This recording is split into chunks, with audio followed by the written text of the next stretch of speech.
Hello everyone, welcome back. Welcome freaking back. As you guys can see by the title and the thumbnail of this video, my fiance is at work. He works 8:30 to 4:30. We're calling it 9 to 5. I am going to see how many pages in the White Octopus Hotel that I can read in between the hours of 9 and 5.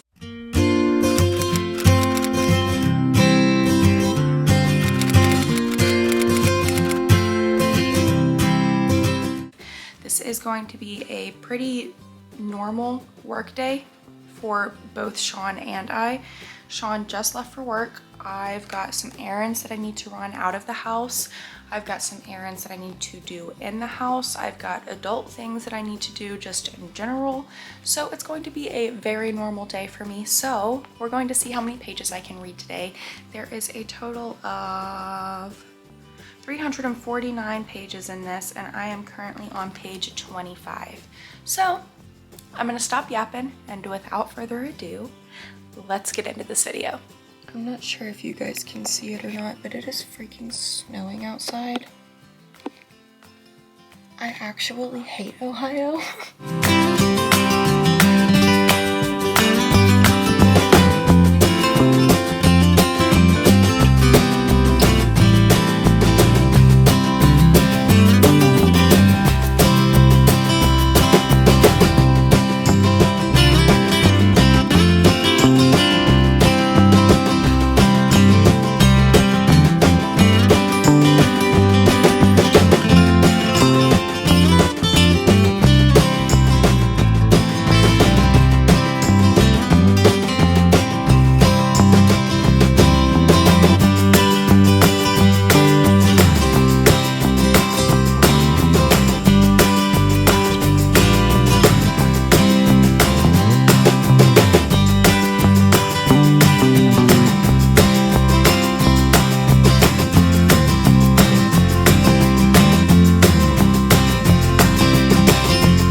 Just made it to chapter 5, page 35. I'm really intrigued with this book. I'm already having such a good time. This is so interesting. This is such a fun concept. I'm locked. It's 9 a.m. I'm locked. Absolutely locked on this. This is so good. I don't find myself having any issues reading this at all, so I'm going to stop yapping, fill up my coffee cup, and continue reading this book. Let me give you a little bit of a synopsis as of right now. Oops, sorry. So basically, the White Octopus Hotel, as I have understood it so far, is a story about the past and the present coinciding to make something magical, if that makes sense. I think that makes sense. But basically our main female character, Eve, she feels like she has been to the White Octopus Hotel before, but the White Octopus Hotel doesn't exist in the present time, so she couldn't have possibly been to the White Octopus Hotel, but that's where the past comes into play. I haven't gotten... Good morning from Mission Control Houston. We are live inside the Artemis Flight Control Room here at the Johnson Space Center. Sorry about that. I am very interested in the Artemis 2 mission that is going on right now in space. If you guys did not know about that, definitely do some research into it because it's been very riveting. But anyway, I have not gotten to the past portion of this book yet, but I do believe that it is coming up in the next chapter or two, just based off of what I have just read in chapter 4. So I'm super excited to continue into this, so I'm going to stop yapping and continue into my book.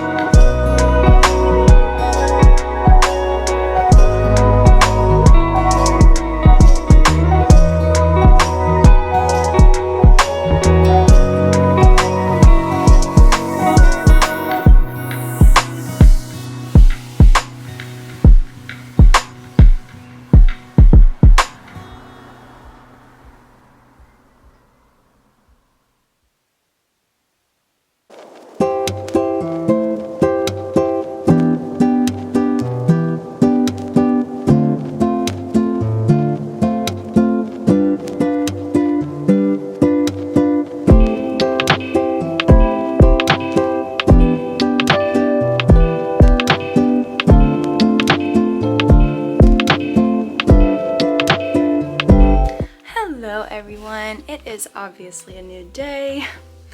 I am here to tell you that I only read 95 pages yesterday in the what I called a 9 to 5. The reason I did not read as much as I thought I could have was because the Artemis 2 mission, I did mention it like once already in this video, but the Artemis 2 mission did their orbit of the moon yesterday, so I was very intrigued in that. There's a lot of science and a lot of history going on, which I'm super interested in.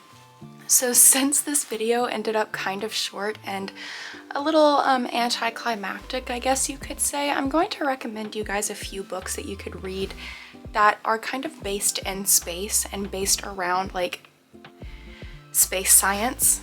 And I think that these are really good books to read specifically right now, just to kind of feel involved fictionally in what is happening in reality. So the first book that I'm going to recommend for you is Mickey 7 by Edward Ashton. I almost called him Ed because I know him as Ed. This book is by Edward Ashton. This book is fantastic. It follows Mickey, who is I guess you could call him a space scientist, but he basically offers his body to science, and he goes to space, and every single time that he dies or something causes him to perish, he is just put into another version of his body. So he just kind of rejuvenates every single time something happens. It's like whenever a lizard loses its tail and the tail just like eventually grows back.